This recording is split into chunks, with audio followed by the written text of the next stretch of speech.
Telangana assembly budget సమావేశాలు ఇవాటి నుంచి ప్రారంభం కానున్నాయి. ముందుగా అసెంబ్లీ ఆవరణలో తెలంగాణ తల్లి విగ్రహాన్ని సీఎం రేవంత్ రెడ్డి ఆవిష్కరించనున్నారు. గవర్నర్ శివప్రతాప్ శుక్లా ప్రసంగంతో శాసనసభ ప్రారంభం కానుంది. ఆ తర్వాత సభ రేపటికి వాయిదా పడనుంది. ఆ తర్వాత స్పీకర్ గడ్డం ప్రసాద్ కుమార్ అధ్యక్షతన బీఎస్సీ సమావేశం కానుంది. అసెంబ్లీ బడ్జెట్ సమావేశాల ఎజెండా ఖరారు చేయనున్నారు. ఇక అసెంబ్లీ సమావేశాల్లో అధికార పక్షం ఏ విధంగా అనుసరించబోతుంది అనే అంశాలు మనకి కాసేపట్లో అసెంబ్లీ మొదలైనాక తెలుస్తుంది.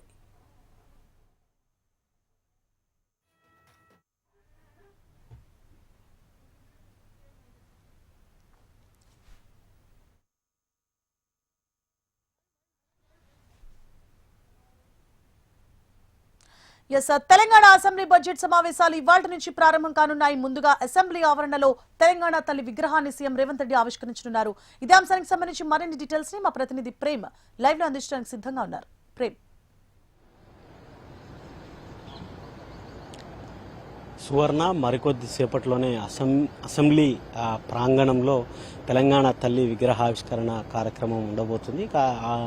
ఆ కార్యక్రమంలో అటు గవర్నర్, సీఎం, డిప్యూటీ సీఎం, మంత్రులతో పాటు ఎమ్మెల్యేలు, ఎమ్మెల్సీలు అందరూ కూడా ఈ కార్యక్రమంలో పాల్గొనబోతున్నారు. తదనంతరం బడ్జెట్ సెషన్ ప్రారంభం కాబోతుంది. మొదటగా ఉభయ సభలను ఉద్దేశించి గవర్నర్ ప్రసంగం ఉంటుంది. గవర్నర్ ప్రసంగం తర్వాత బీఎస్సీ తర్వాత సిఎల్పి సమావేశం ఉండబోతుంది. ముఖ్యంగా ఇక బీఎస్సీలో సభ కార్యక్రమం ఎన్ని రోజులు సభ నడపాలి, ఎప్పుడెప్పుడు సెలవు దినాలి, ఎందుకంటే అటు రంజాన్ మాసము ఇటు ఉగాది రెండు పండుగలు ఉన్న నేపథ్యంలో పండుగలకు సెలవులు, దాంతోపాటుగా ఎన్ని పని దినాలు నిర్వహించాలనే దానిపై కూడా ప్రధానంగా బీఎస్సీలో చర్చ ఉండబోతుంది.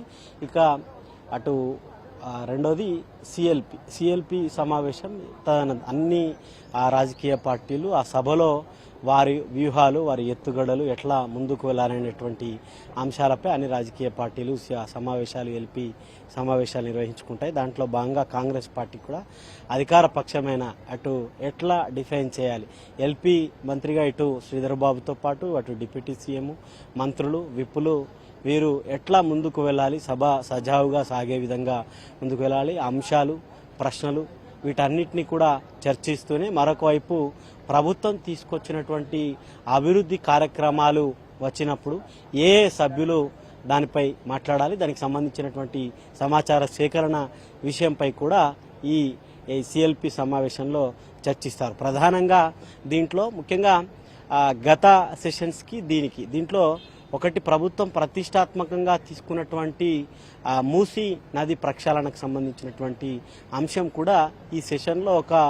అంశంగా ఉండబోతుంది. దానిపై కూడా ప్రధానంగా చర్చించే అవకాశం ఉన్నట్టుగా కూడా తెలుస్తుంది. ఎందుకంటే ఇటు సభ బయట మొన్నటికి మొన్న సీఎం కూడా మూసీ నదిపై ప్రజెంటేషన్, దాని ద్వారా జరిగేటువంటి లబ్ధి, ఎన్ని ఎకరాల సాగు తాగు, దానితో పాటు కాలుష్య నివారణ ఎట్లా ఉండబోతుందనే అంశంపై కూడా చర్చించారు. ఇక ప్రతిపక్షాలు మూసీ నది కట్టండి, దాంతోపాటుగా ప్రక్షాళన చేయాలి, కానీ ఎవరికి ఇస్తారు, డిపిఆర్, వాటన్నిటిపై కూడా ప్రతిపక్షాలు ఇప్పుడు ఆ అంశాన్ని కూడా లేవనెత్తుతున్నాయి. ఇంకో గాంధీ సరోవర్కి సంబంధించినటువంటి అంశంపై కూడా దాంట్లో ప్రధానంగా చర్చించే అవకాశం ఉంది. ఎందుకంటే మొన్నటికి మొన్న తెలంగాణ రాష్ట్రం ఏర్పడిన తర్వాత అప్పుడు బీఆర్ఎస్ అధికారంలోకి వచ్చిన తర్వాత బీఆర్ఎస్ నిర్మించినటువంటి సెక్రటేరియట్ కానీ, లేకపోతే అమరుల స్తూపము, ఈ హాస్పిటల్స్, అంబేద్కర్ విగ్రహము, ఈ ట్యాంక్ బండ్ చుట్టూ కూడా ఉన్నటువంటి పరిస్థితి. అట్లాంటి దాంట్లో గాంధీ సరోవర్ ద్వారా గాంధీ విగ్రహ ఏర్పాటు, దానికి సంబంధించినటువంటి అంశాన్ని కూడా చర్చ చేసే అవకాశం ఉంది. పెద్ద ఎత్తున ప్రతిపక్ష పార్టీలేమో దాని అన్ని వందల ఇండ్లు కూల్చి గాంధీ విగ్రహం ఎందుకు పెట్టాలని చెప్పేసి కూడా వారు కోరుతుంటే, మరొక వైపు అధికార పక్షంగా కాంగ్రెస్ పార్టీ మాత్రం ఖచ్చితంగా గాంధీ సరోవర్, గాంధీ విగ్రహం, గాంధీ దేశానికి చేసింది, స్వతంత్ర ఉద్యమం, వీటన్నిటిని కూడా వివరిస్తూనే భవిష్యత్తులో ఇట్లాంటి మహనీయుల చరిత్ర ఉండాలి, తెలియాలి, భవిష్యత్ తరాల కోసం ఈ విధంగా ఏర్పాటు చేసుకుంటే ఇంకా మంచిగా ఉంటుందనే అంశంపై కూడా కాంగ్రెస్ పార్టీ ప్రస్తావించే అవకాశం ఉంది. ఇక ముఖ్యంగా ఈ రైతు బంధుకు సంబంధించినటువంటి అంశం ప్రతిపక్షాలు పెద్ద ఎత్తున ఒకవైపు చేస్తున్నాయి. కానీ ఇన్ని లక్షల కోట్లు, ఇన్ని వేల కోట్లు అప్పులున్నా కూడా రాష్ట్ర ప్రభుత్వం ఒక అడుగు ముందుకు వేసి ఒకవైపు అభివృద్ధి పథకాలతో పాటుగా మరొక వైపు రైతు రుణమాఫీ మొన్నటికి మొన్న రుణమాఫీ చేసుకుంది. ఇప్పుడు రైతు బంధు, 6 గ్యారెంటీలు ఇట్లా ఒక్కొక్క పథకాన్ని అమలు చేసుకుంటూ వస్తుంది.